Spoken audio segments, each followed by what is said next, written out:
October 21st, 2016. The MGPI Processing Facility in Atchison, Kansas. An unintended chemical reaction resulted in a dense cloud containing toxic chlorine gas and other chemicals that drifted into the community, leaving over 140 people with reported injuries. The incident occurred during a routine chemical delivery when two incompatible chemicals, sulfuric acid and sodium hypochlorite, were inadvertently mixed, forming the toxic cloud. Delivery and unloading operations may be perceived as simple compared to other processes at chemical facilities. But because these activities can involve large quantities of chemicals, the consequences of an incident can be severe. Our case study on the MGPI incident stresses that facilities must pay careful attention to the design and operation of chemical transfer equipment to prevent similar incidents.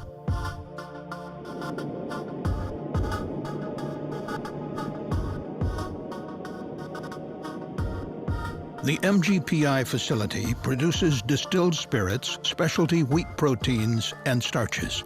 The incident occurred in a section of the plant that uses sodium hypochlorite, or bleach, as well as sulfuric acid. These two chemicals, when combined, can form chlorine gas and other chemical compounds. On the morning of the incident, a truck from a chemical distribution company, Harcros Chemicals, arrived at MGPI to complete a routine delivery of sulfuric acid. After reviewing paperwork in the control room, an MGPI facility operator escorted the driver to a locked loading area. There, chemicals are transferred from trucks into the facility through piping, called fill lines, to several large storage tanks in an outdoor tank farm. The MGPI operator unlocked the sulfuric acid fill line for the driver to connect the truck's unloading hose. The operator remembers pointing out the correct fill line to the driver before he returned to his workstation. The driver, however, does not recall hearing the operator identify the fill line.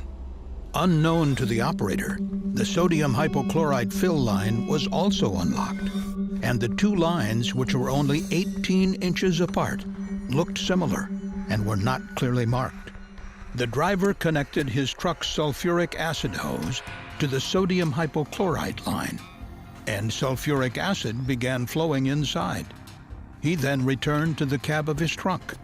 Shortly before 8 a.m., a greenish-yellow gas began flowing from the bulk tank of sodium hypochlorite. The driver noticed the cloud in his truck's side view mirror and attempted to return to the connection area to turn off the flow of sulfuric acid, but the gas overwhelmed him. He then ran to the passenger side of the truck to close a valve that could halt the flow, but he was prevented from doing so by the gas. Instead, he ran away from the cloud and escaped to a separate area of the facility. At about the same time, toxic gases entered the facility control room through the building's ventilation system. MGPI operators preparing for shift change in the control room were immediately overcome by the toxic gas.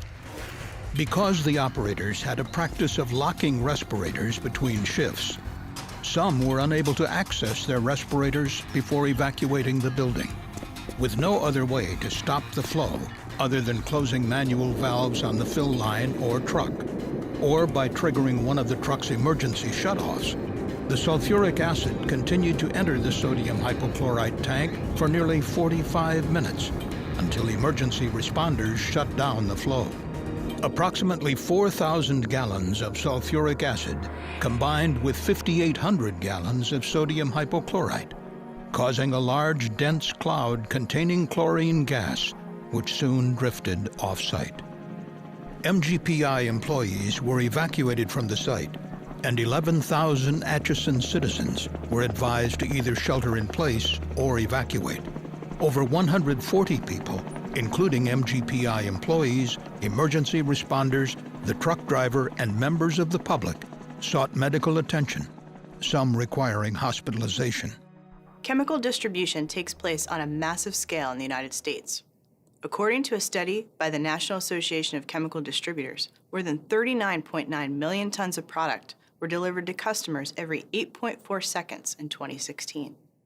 The CSB is concerned that there are many opportunities for incidents like the one at MGPI to occur. John Hennigan is director of the Pipeline and Hazardous Materials Safety Administration's Hazardous Materials Safety Southern Region Enforcement Office. According to our data from 2014 through 2017, unloading incidents involving hose connections to incorrect tanks occur frequently. These incidents are often quite serious because of the large amount of chemicals involved. Most commonly, the incidents involve compatible materials and result in tank overfills. Incidents similar to the one at MGPI, where two incompatible materials are inadvertently mixed and result in a chemical reaction, occur less often, but are nonetheless problematic. Since 2014, 8 incidents similar to MGPI have occurred. These incidents resulted in 44 injuries and the evacuation of 846 people.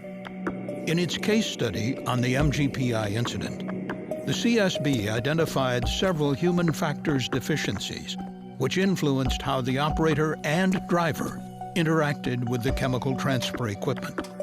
Chemical facility operators and delivery drivers often work directly with chemical transfer equipment for loading and unloading operations.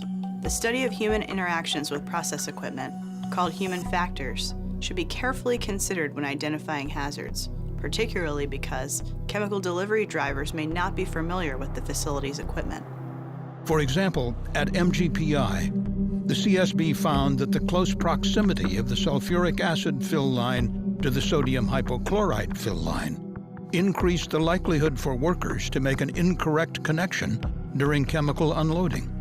The CSB also discovered that the two fill lines looked and functioned identically, using the same type of connections. Lastly, the CSB found that of the 5 fill lines in the unloading area, only one was labeled at the point where the hose connected. A key lesson from our case study is for facilities to evaluate chemical unloading equipment and processes, and implement safeguards to reduce the likelihood of an incident. This should be done while taking into account human factors issues that could impact how facility operators and drivers interact with that equipment. This can include physically separating fill lines by a discernible distance, selecting hose couplings and fill line connections with unique shapes or colors for each type of chemical, and ensuring that fill lines are properly labeled.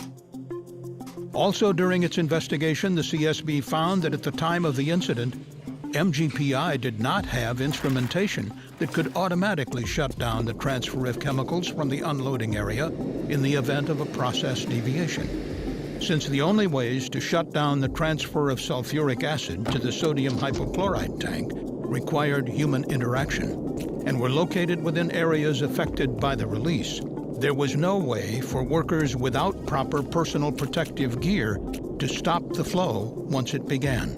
Another key lesson from our case study is for facility management to evaluate their chemical transfer equipment and processes, and where feasible, install alarms and interlocks in the process control system that can shut down the transfer of chemicals in an emergency. Finally, the CSB found that MGPI's procedures were not aligned with their work practices. On the day of the incident, the operator was not present when the transfer hose was connected to the fill line. Even though the company's procedures state that operators must verify the connection and that the operator should be the one to open the fill line valve. But the CSB discovered that some operators were not aware of these steps in the procedures and that it was their practice to have drivers open the fill line valve, thinking this would be safer, since drivers wear personal protective equipment in the event of a release. A third key lesson from our case study is for facilities to work with chemical distributors to conduct a risk assessment and then develop and agree upon procedures for chemical unloading to ensure responsibilities are clearly defined. As the MGPI incident demonstrates, although unloading operations are relatively simple compared to many of the complex processes taking place at chemical facilities, the consequences can greatly impact workers and surrounding communities due to the large amounts of chemicals transferred during deliveries. Chemicals are transported and delivered every day all around us. Because these deliveries are so common, the CSB strongly urges the managers of facilities and distributors to review and adopt the key lessons from our case study and work together to prevent future incidents like the one at MGPI. Thank you for watching the CSB safety video. For more information on the CSB's investigation, please visit csb.gov.